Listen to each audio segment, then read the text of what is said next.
धन धन सतगुरु तेरा ही आसरा। आपका स्वागत है पूज्य शाह मस्ताना जी की एक और अमूल्य साखी में। आइए मन को शांत करें और आत्मा को पावन करें सतगुरु जी के पवित्र वचनों के माध्यम से। खुशीराम का लगना कच्ची गुफा अभी बनी ही थी कि सच्चे पातशाह परम संत सावन शाह ने सत्संग घर में सत्संग रखा। खुशीराम, जिसका पहला नाम मिट्टू था, भी सत्संग में शामिल था। वह बच्चा ही था। उसने सत्संग में एक अनोखी बात देखी और नोट की कि सच्चे पातशाह की दाएं हाथ की कोहनी घोड़े पर थी और सत्संग के दौरान हाथ खड़ा ही रहा। सत्संग लगभग 2 घंटे तक होता रहा। जब सत्संग समाप्त हुआ तो खुशीराम ने एक प्रेमी से कहा कि उसने सच्चे पातशाह से एक बात पूछनी है। उस प्रेमी ने सच्चे पातशाह से विनती की तो सच्चे पातशाह हंसकर बोले कि उस लड़के को ले आओ जिसने बात पूछनी है। जब खुशीराम ने पेश होकर अर्ज की कि आज सत्संग में आपका हाथ घुटने पर क्यों खड़ा रहा, तो सच्चे पातशाह ने फरमाया कि आज का सत्संग दोनों आंखों के ऊपर ऊपर बैठकर किया है, शरीर में नहीं आए। फिर सच्चे पातशाह सिकंदरपुर चले गए। बाद में पूज्य मस्ताना जी ने खुशीराम को कुटिया में बुला लिया कि आओ तुम्हें कोई चीज खिलाएं। उसके साथ मोहल्ले के 3-4 लड़के भी थे। जब कुटिया में गए तो पूज्य मस्ताना जी ने गोविंद राम सिंधी को कहा कि इन्हें थोड़ी थोड़ी सब्जी कपों में डालकर दो। खुशीराम ने अर्ज की कि वह फकीरों का माल नहीं खाता, तो पूज्य मस्ताना जी ने हंसकर फरमाया कि यह वह फकीरी नहीं है, यहाँ सावन शाह दातार का अखुट भंडार है। खुशीराम ने कहा कि हमारे इलाके में फकीरों को देने का रिवाज है, लेने का नहीं। पूज्य मस्ताना जी ने इस पर फरमाया कि सब्जी खाकर तो देखो। उसने जब वह सब्जी खाई तो पता नहीं उसमें मस्ताना जी ने क्या दृष्टि डाली थी कि खाने में जो प्रेम और मजा आया वह बयान से बाहर था। खुशीराम ने दोबारा सब्जी मांगी तो मस्ताना जी ने हंसकर फरमाया कि ऐथे हराम का माल है क्या। फिर खुशीराम भी कुटिया में आने लगा। आपका नाम मिडू राम था और बहुत कमजोर और दुबले पतले थे। आप पान बीड़ी की एक मामूली सी दुकान पर नौकरी किया करते थे। आपने परम संत सावन शाह से नाम लिया हुआ था। उस समय आपकी उम्र कोई 10-11 वर्ष की थी। आपका नाम पूज्य मस्ताना जी ने बदलकर खुशीराम रख दिया और आपके अंदर खुशियां बढ़ने लगीं। सेहत अच्छी हो गई। फिर आपको सच्चा सौदा का वजीर बनाया गया। सच्चे सौदे की खरीद आदि का काम इस गुनाहगार के अलावा आप भी किया करते थे। 1956 के बाद तो यह काम ज्यादा आपके ही जिम्मे लगाया गया था।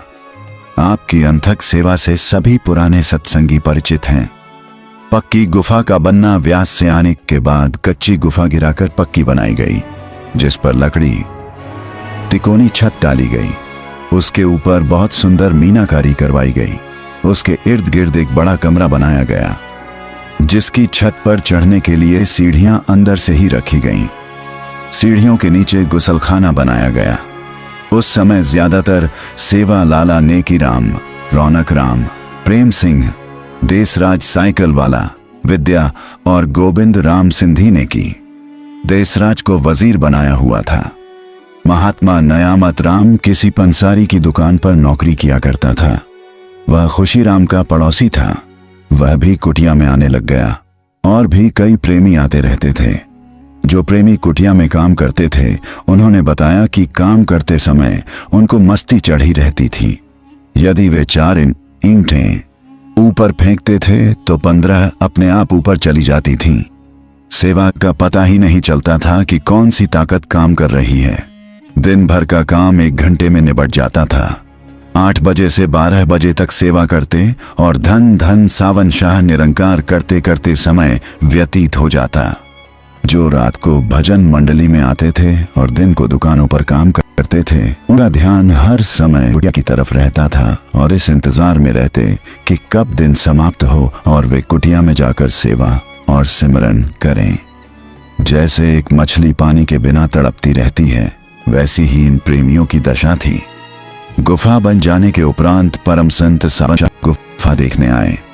उस समय जो बख्शीश सच्चे पातशाह ने पूज्य मस्ताना जी पर की, उसका उल्लेख इस पुस्तक के पहले भाग में किया गया है। जब सच्चे पातशाह परम संत सावन शाह गुफा देखने आए तो सिरसा के कुछ प्रेमियों ने भी लाला करमचंद इंचार्ज राधा स्वामी सत्संग घर के द्वारा सच्चे पातशाह से अपनी अपनी गुफाएं बनाने के लिए विनती की, परंतु सच्चे पातशाह ने फरमाया कि कोई आदमी गुफा में नहीं बैठ सकता, मन से सख्त मुकाबला करना पड़ता है। अगर किसी ने बनानी हो तो सरदार साहिब हरबंस सिंह सच्चे पातशाह के छोटे साहिबजादे का अहाता सत्संग घर के पीछे पड़ा है, उसमें बना लें। परंतु बाद में कोई गुफा न बनी। प्यारे लाल पक्की गुफा बनते समय प्यारे लाल है, जिससे बही में वचन लिखवाए भी आने लगा। उसको पूज्य मस्ताना शाह ने फरमाया कि तेरे अंदर अजीब खजाने हैं। फिर वह भजन करने लगा और उसने भी रोड़ियों का सिरहाना रख लिया। उसने बताया कि उसके हाथ पर चाकू लगा था, जख्म गहरा था। गुफा की सेवा करने से बिल्कुल ठीक हो गया, कोई दवाई नहीं की। उसके पिता ने उसकी ड्यूटी दुकान पर सोने के लिए लगाई हुई थी, परंतु वह रात को वहां न रहता बल्कि कुटिया में आ जाता था। एक दिन पूज्य मस्ताना शाह ने उसको कहा कि जल्दी यहां से चले जाओ। वह दुकान पर चला गया। थोड़ी देर बाद उसका बाप उसको देखने दुकान पर आ गया। प्यारे लाल कहने लगा कि यदि पूज्य मस्ताना जी ना भेजते तो उसका पिता जरूर उससे लड़ाई करता। एक दिन प्यारे लाल कहने लगा कि मैं खूब भजन करूं और अंदर सतगुरु के दर्शन करूं। इस पर मस्ताना जी ने फरमाया कि तेरा बाप दुकान पर बैठने के लिए कहता है तो तू दिन को दुकान पर जा और रात को आकर भजन कर। अपनी हक हलाल की रोजी कमाकर उस पर गुजारा करके भजन कर। पराया माल खाकर किसी ने भजन नहीं किया। जे इसका खाएगा वह तुम्हारे भजन में से हिस्सा लेगा। महात्मा नयामत राम आप सिरसा के एक नए करोड़वंश घराने से संबंध रखते हैं। आप एक पंसारी बनिए की दुकान पर नौकरी किया करते थे। अभी आपकी उम्र 15 वर्ष की थी कि आप रोजाना सत्संग घर में सत्संग के लिए आने लगे। आपकी इच्छा थी कि आप सच्चे पातशाह परम संत सावन शाह की सेवा करें। एक बार सच्चे पातशाह सत्संग घर में सत्संग कर रहे थे तो आपने सोचा कि इस बारे में सच्चे पातशाह से विनती की जाए। फिर यह सोचकर चुप रह गए कि मैं एक साधारण सा बच्चा हूं, बात कैसे करूं। यही इच्छा उनको पूज्य मस्ताना जी के चरणों में ले आई और उनकी बॉडी की सेवा मिली। पूज्य मस्ताना शाह फरमाया करते थे कि इसका पुराना संस्कार था जिसके कारण इसको यह सेवा मिली। आप सारी रात जागते रहते थे। एक दिन पूज्य मस्ताना जी ने आपसे कहा जा घंटा 2 घंटा नींद कर ले। नयामत राम ने कहा कि आज सारी रात जागूंगा क्योंकि कल कर्फ्यू लगना है, दुकान खुलनी नहीं, दिन में सो लूंगा। दुकान पर भी आप मस्ती की हालत में रहते।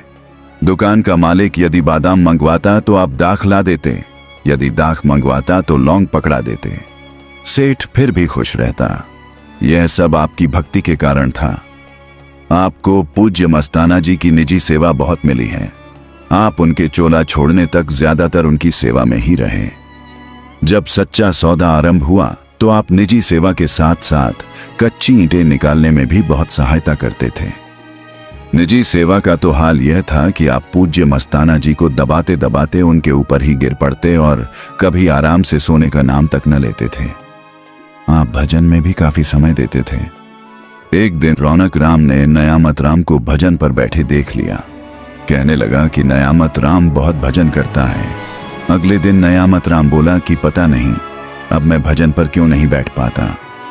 इस पर पूज्य पुरस्कृत हुए। मस्ताना जी ने फरमाया कि किसी के सामने खाना न खाओ और न ही भजन का पता लगने दो, नजर लग जाती है। आप बहुत सादा रहते थे, किसी वस्तु की इच्छा नहीं रखते थे, फटे पुराने कपड़ों में ही गुजार लेते थे, किसी के देने पर भी कुछ लेते न थे।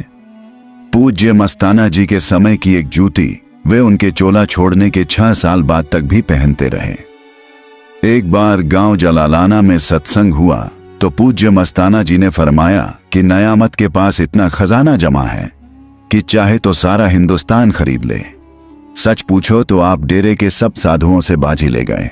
उनके अंदर दीनता और बर्दाश्त का मादा कूट कूट कर भरा हुआ है। जो गुण एक साधु में होने चाहिए वे सभी आप में मिलते हैं। पूज्य मस्ताना शाह के चोला छोड़ने तक आपने उनकी बहुत निजी सेवा की, परंतु जब चोला छोड़ने के लिए दिल्ली गए तो उन्हें साथ न ले गए। और जीप में से उतार दिया। फिर दिल्ली जाकर याद किया। कहने लगे कि नयामत हमें 1 मिनट छोड़कर कहीं नहीं जाता था, पलटू छोड़कर चला जाता है। काल ने ऐसी शरारत की कि उसको जीप में बैठे को उतार दिया। यदि यह साखी आपके हृदय को छू गई हो तो कृपया इस वीडियो को लाइक करें, अपने प्रियजनों के साथ साझा करें और चैनल को सब्सक्राइब करना न भूलें। हम कल फिर मिलेंगे पूज्य शाह मस्ताना जी की एक और प्रेरणादायक साखी के साथ। धन धन सतगुरु तेरा ही आसरा।